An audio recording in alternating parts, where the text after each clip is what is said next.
देखिए, आपातकालीन प्रावधान की बात की जाए तो ये जर्मनी से लिया गया है। आपको याद रखने के लिए सबसे बेस्ट ऑप्शन ये है कि इसको याद रखिएगा कि सेकेंड वर्ल्ड वॉर के टाइम पे हिटलर का शासन था और वहाँ पे सेकेंड वर्ल्ड वॉर के टाइम पे आपातकालीन जो कंडीशंस थी बहुत ज़्यादा थी। तो इससे आपको हरदम याद रहेगा कि जर्मनी से आपातकालीन प्रावधान लिया गया है। वहीं बात की जाए स्वतंत्रता, समानता और बंधुत्व संबंधित जो आदर्श हैं, फ्रांस से लिए हैं। इसको याद रखने के लिए आपको याद रखना होगा कि जो फ्रांस की क्रांति हुई थी 1789 में। तो मैं पूछूंगा कि आपका क्वेश्चन ये है कि फ्रांस की क्रांति क्यों हुई थी।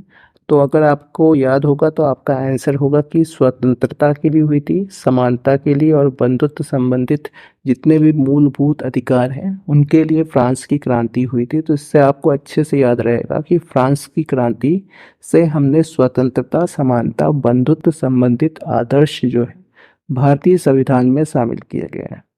इसके बाद एक और टॉपिक है, इसमें आप देख सकते हैं कि गणराज्य की जो व्यवस्था है, इसको याद रखने के लिए याद रखिएगा कि जो फ्रांस की क्रांति हुई थी उसमें जो उससे पहले शासन था राजाओं का था, यानी राजतंत्र था। उसको समाप्त करके फ्रांस की क्रांति में 1789 में गणराज्य की व्यवस्था की गई थी। तो ये याद हो जाएगा आपका कि गणराज्य की व्यवस्था फ्रांस से दी गई है, स्वतंत्रता, समानता और बंधुत्व संबंधित आदर्श फ्रांस से लिए गए हैं। अब सवाल आता है कि मौलिक कर्तव्य को आपको याद कैसे रखना है कि हमने इसको रूस से लिया है। तो आपको दो चीज़ यहाँ पे बताऊंगा मैं कि एक मौलिक कर्तव्य है जो कि फंडामेंटल ड्यूटीज़ है जो भारत के नागरिक हैं उनके लिए। दूसरा होता है एक मौलिक अधिकार जो कि भाग 3 के अंतर्गत है। यहाँ पे आप देख सकते हैं, अच्छे से देख पा रहे होंगे कि अमेरिका से हमने मौलिक अधिकार को भारतीय संविधान के स्रोत में शामिल किया है। तो आपको दो चीज़ यहाँ पे याद रखनी है। पहला है कि विश्व में दो महाशक्तियाँ हैं, एक है रूस और एक जो सबसे बड़ी है वो है अमेरिका। दो महाशक्तियों से आपको याद रखना है कि पहली महाशक्ति से हमने क्या दिया है, मौलिक अधिकार दिया है। यहाँ पे आप देख सकते हैं, पहली महाशक्ति से हमने मौलिक अधिकार लिया है। और दूसरा जो है आपका, जो दूसरी महाशक्ति है रूस की बात की जाए तो यहाँ पे मौलिक कर्तव्य हमने रूस से लिया है। मौलिक अधिकार की बात की जाए तो मूलभूत अधिकार जो होते हैं जो हर एक नागरिकों को दिए जाते हैं भारतीय संविधान के अंतर्गत, तो उसको हम कहते हैं मूलभूत अधिकार को मौलिक अधिकार। मौलिक कर्तव्य के साथ आपको ये भी याद रखना है, यहाँ पे देखिए कि न्याय संबंधी जो आदर्श हैं भारतीय संविधान में उसको प्रस्तावना में सम्मिलित करने का जो संवैधानिक स्रोत है वो भी हमने रशिया से ली है। तो दो चीज़ याद रखिएगा, मौलिक कर्तव्य और न्याय संबंधी आदर्शों को प्रस्तावना में सम्मिलित करने का जो मूलभूत स्रोत है वो मुख्य रूप से हमने भारतीय संविधान में रूस से लिया है। इसके बाद बात की जाए संसदीय व्यवस्था की, विधि का निर्माण प्रक्रिया की और साथ में कानून का शासन। ये चीज़ आप कैसे याद रखेंगे, तो देखिए ब्रिटेन जब भारत में था, यानी भारत पे शासन था ब्रिटेन का, तो क्या था, हमने जब संविधान का निर्माण करना शुरू किया तो काफ़ी कई सारी चीज़ें जो थी वो हमने ब्रिटेन से ले ली। तो पहली चीज़ आपको यहाँ पे याद रखना है कि जो संसदीय व्यवस्था है मुख्य रूप से भारत की, उसको हमने ब्रिटेन से संसदीय व्यवस्था अपने भारत में शामिल किया। अब संसद का काम क्या होता है, तो आपको समझ में आएगा कि विधि का निर्माण करना संसद का काम होता है। ये चीज़ आपको याद हो गई होगी।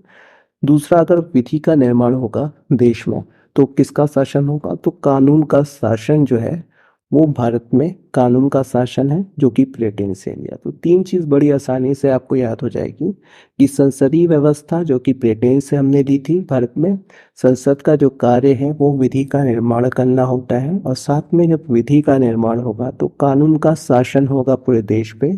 तो तीन चीज़ आपको ब्रिटेन से अच्छे से याद हो जाएगी।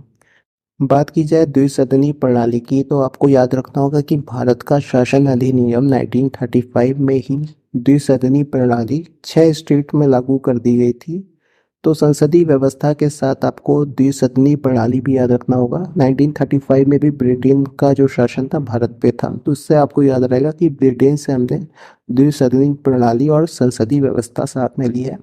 लास्ट है आपका एकल नागरिकता की बात की जाए तो अमेरिका और स्विट्जरलैंड को छोड़ के दोहरी नागरिकता कोई भी देश नहीं देता।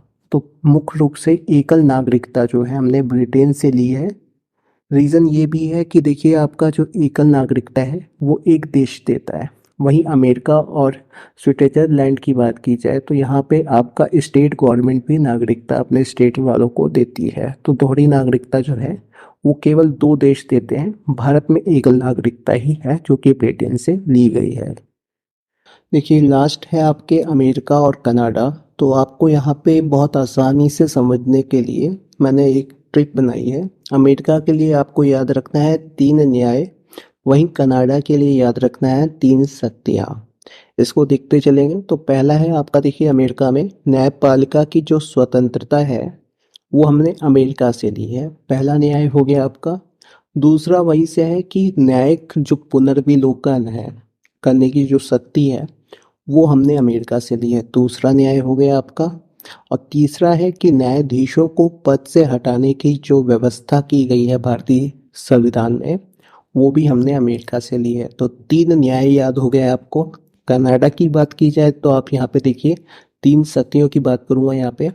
पहला है सशक्त जो संघीय व्यवस्था है, भारत की संघीय व्यवस्था है, तो उसको सशक्त करने के लिए हमने कनाडा से ये स्रोत लिया है। तो सशक्त संघीय व्यवस्था की जो स्रोत है वो हमने कनाडा से लिया है, पहली शक्ति हो गई आपकी। उसके बाद जो संघीय व्यवस्था है वो कैसे सशक्त होगी, तो आपको याद रखना है कि शक्तियों का जो विभाजन है केंद्र सरकार और राज्य सरकार के बीच, उसका जो स्रोत है संवैधानिक स्रोत वो भी हमने कनाडा से लिया है। तीसरी शक्ति की बात करेंगे तो यहाँ पे आपको देखने को मिलेगा कि सर्वोच्च न्यायालय की परामर्श संबंधी शक्तियाँ होती हैं जो कि हमने कनाडा से ली है। तो 3 शक्तियाँ हो गई आपकी।